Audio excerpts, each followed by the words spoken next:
When it comes to ancient Egyptian history, it can be incredibly hard to separate fact from fiction. Tales of ancient Egypt are filled with grandeur and mystery, with stories of powerful pharaohs, monumental constructions, and ambitious military campaigns. So much of Egypt's real history sounds impossible, it's no wonder that legends slip through the cracks sometimes and become mistaken for fact. The story of Sesostris is a fitting example. A pharaoh so powerful he supposedly invaded Europe, and, according to one ancient source, the entire world.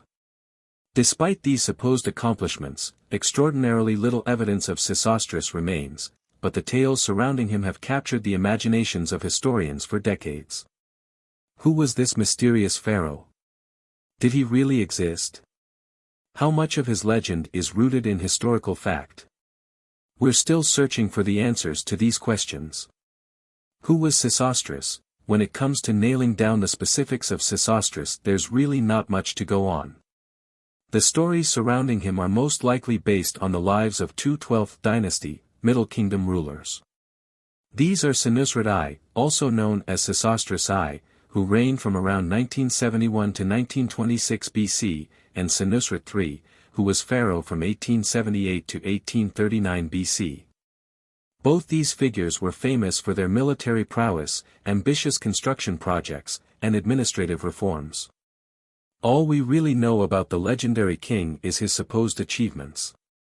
According to the tales around him, he led massive military expeditions that reached as far as Europe, and he subjugated countless people, leaving a trail of triumphal monuments across his conquests. Herodotus in particular described him as a ruler who not only dominated foreign lands but made sure to impose Egyptian culture and infrastructure on those he conquered. This included massive building projects like digging canals and establishing colonies. One story in particular paints him in a particularly humorous light. Supposedly, he once defeated an army so easily that he became outraged at how badly they defended themselves. To humiliate the people, he built a massive pillar in their capital topped with a vulva to highlight how their army had fought like women. That's one way to add insult to injury. Another historian, Diodorus, even went as far as to claim that Sesostris conquered the entire world, which seems like a stretch. He describes the legendary king as a great lawgiver who divided Egypt into a caste system and brought in the worship of the god Serapis. As already mentioned, it's more likely that the tales of Sesostris were inspired by two real kings. In Egyptian records, the achievements of Senusret I and Senusret III, who are often associated with the Sesostris legend, are more grounded but still significant. Senusret I is known for consolidating Egyptian power in Nubia, fortifying key positions, and commissioning monumental structures like the White Chapel. His reign marked a period of prosperity and architectural innovation. Senusret III's achievements include successful military campaigns in Nubia, which secured Egypt's southern frontier and increased its wealth. He also initiated large-scale construction projects, including massive fortresses that served both defensive and administrative purposes. While the historical achievements of these pharaohs are notable, the legendary accounts elevate Sesostris to a near-mythical status, portraying him as a universal conqueror whose influence spanned continents. How do we know about him? So, if there's so little hard evidence, how do we know about Sesostris? Well, for the most part, we have ancient Greek historians to thank for that. Most of this information comes from Herodotus and his magnum opus, Histories, from around the 5th century BC. Herodotus describes Sesostris as a great conqueror who led expeditions into Asia and Europe, subjugating vast territories. He told how Sesostris defeated both the Scythians and Thracians, perhaps in Romania and Bulgaria, before returning home. It was also Herodotus who told the story of the vagina pillar. However, whether or not Herodotus believed the tales is another matter. In the Histories, he warns the reader that he got his information from Egyptian priests, who might have embellished their stories a touch. Pliny the Elder and Diodorus Siculus also wrote on Sesostris. Pliny simply mentions that Sesostris was once defeated by Saulaces of Colchis.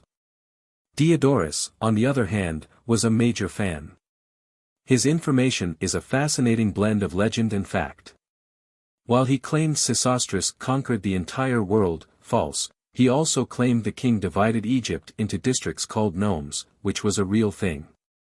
Like Herodotus, he also noted that most of the stories around Sesostris were conflicted with different priests making different claims. When it comes to Senusrit's I and III, things are much clearer. We know about them thanks to the inscriptions and monuments left by there. Conclusion. So, in the end, is there any chance that Sesostris really existed? Not really. It seems pretty clear that Sesostris was a mythical king, a tale inspired by the exploits of successful pharaohs designed to represent the ideal model of a king. We have plenty of evidence that Senusrit I and III were real, but none when it comes to Sesostris. Most damningly, ancient Egyptian records themselves make no mention of a pharaoh invading Europe, or the entire world, for that matter. Instead, they focus on the pharaoh's military campaigns in Nubia, internal reforms, and monumental constructions, with no mention of European conquests. Invading another continent feels like something the Egyptians might mention when boasting of their king's achievements. The ancient Greek sources that do mention Sesostris always make sure to mention their information wasn't exactly from reliable sources. Sesostris makes for a fun story, but he's little more than that. Unfortunately, in an age where fact has become increasingly confused with opinion and where conspiracy theories and alt history have become more widespread, we're likely to hear more and more about Sesostris being a real king. An ancient king who secretly ruled over all of Europe is just the kind of thing internet conspiracy theorists love.